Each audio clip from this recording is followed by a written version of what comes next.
Yo, what's going on, you guys? I want to talk about this little chummy guy. I think this card is like, whoa, whoa, like, slow down, hold up, bro. It does what? I have to read it a couple times. I was like, oh, okay, you have to control no cards. That makes sense. You mean like I can FTK Floowandereeze? All right, bro, sign me up. this this card has a lot of applications. Like as a proactive card, it is maxi in a sense. It's like a watered down maxi. I think that it has proactive applications. I think it has synergistic applications. I think this just makes my favorite deck even better. Like I could play a deep draw labyrinth build. You know what I'm saying? Like I could play like chummy, phantasme, impulse, and shared ride. Sign me up, bro. As long as I'm drawn into my furnitures and I'm about to Arius Daruma Cannon you, bro, I'm chilling.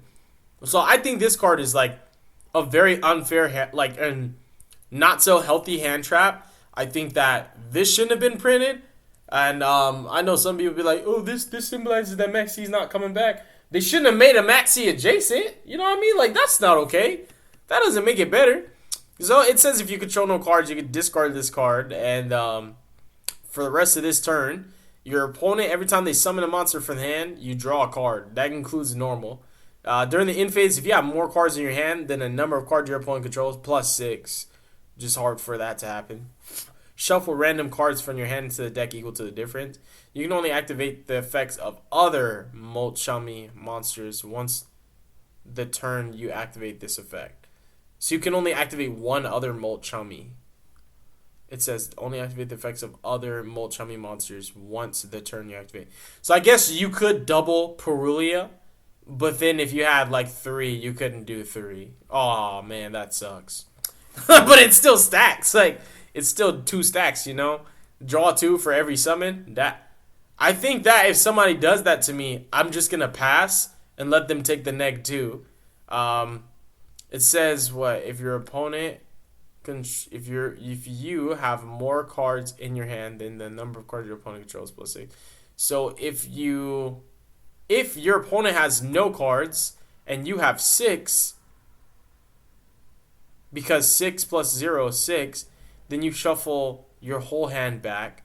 So if you go Molchami, and that's interesting, because like if I'm playing Labyrinth, oh, I just love Labyrinth. I could really do somebody dirty, because I can make them draw till they have 6 cards in their hand. I get big welcome and summon my guy and bounce them the hand, and then just pass. And they have to get rid of their whole hand? Is that how that works? I don't know. I'm not sure.